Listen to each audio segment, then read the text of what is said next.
Okay, guys, we're going to move into the Midwest, which is Indiana and Illinois. So here is Indiana. Here is the state of Indiana. Indiana is famous for one of the oldest snacks in the world, popcorn. Every year, farmers in Indiana raise hundreds of millions of pounds of popcorn. There is even a community in Indiana named Popcorn. Can you find that on your map? Find Indiana on the map at the beginning of the book and color it. The capital of Indiana is Indianapolis. It stands, and in that center of the Indiana's capital stands the Soldiers and Sailors Monument. Indiana dedicated this monument in 1902 to honor their veterans who had served in the military.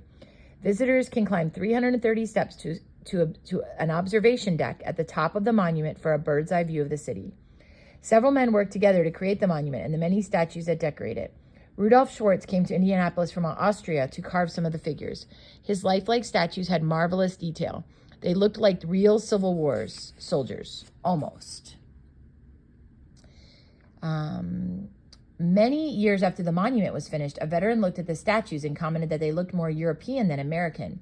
He said that Civil War soldiers would not have had beards like the ones on the statues.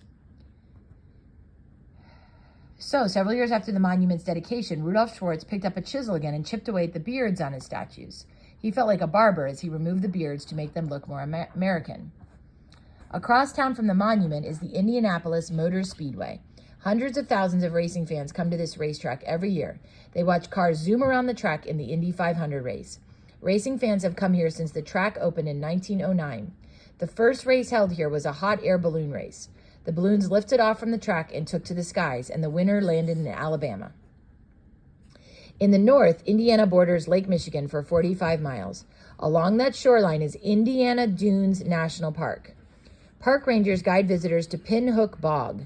This special habitat is home to a huge variety of plants and animals. Part of the bog has a thick layer of sphagnum moss. God gave this moss special healing properties. People once harvested it to treat wounds. Colonel Richard Lieber was around during the early 1900s, and he worked hard to establish some state parks in Indiana. Thanks to his work, visitors can enjoy places such as Turkey Run State Park. See if you see that on your map. Colonel Lieber, and this is always a weird word, it looks like colonel, but it's colonel. Colonel Lieber also helped establish nearby McCormick's Creek State Park. God put a special type of limestone under the ground in this area. It is some of the strongest limestone in the world. And here's a picture of it right here. Builders have used it for hundreds of years, and it has become foundations and walls for many famous buildings. The State House in Indianapolis, the Empire State Building in New York City, and the Pentagon in Washington, D.C. are all made of Indiana limestone. A trail in the park leads to an old limestone quarry where workers once cut this limestone out of the earth.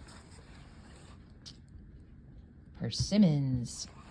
Every year in the fall, you can find people of Mitchell, Indiana, harvesting persimmons. These little orange fruits grow well in southern Indiana. The fruit is the sweetest after it's fallen off the tree. Some say persimmons taste like pumpkin. People mash up the ripe persimmons and use the pulp to make persimmon pudding. Locals compete against each other in a persimmon pudding contest at the Persimmon Festival in Mitchell each September. The festival offers persimmon ice cream, too.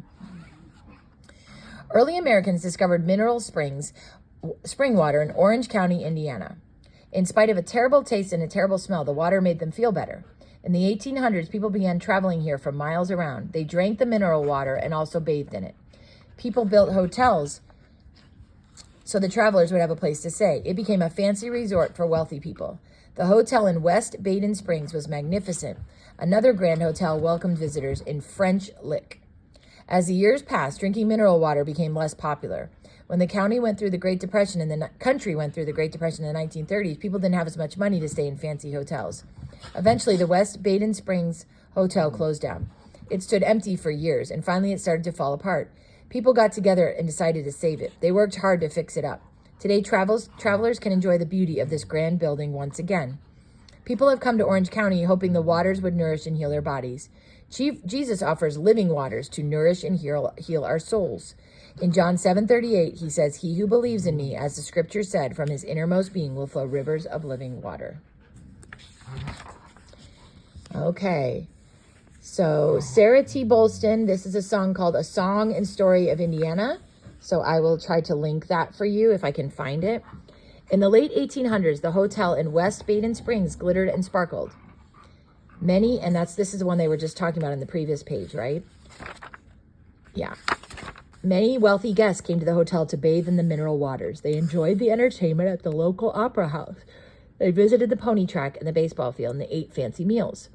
At this time, African Americans were not allowed to stay in the West Baden Springs Hotel.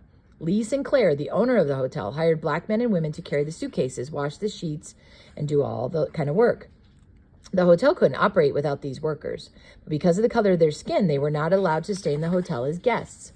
Sinclair realized that the black community of West Baden Springs and French Lick should have a place of worship. He sold a piece of land to a group of black citizens for $1. On it, they built a lovely white church building. The building became a center for worship and also for other social gatherings. It was an important part of life for the African Americans in West Baden Springs. The church reached out to those in need, no matter the color of their skin. Over time, as the hotels became less popular, many black workers lost their jobs.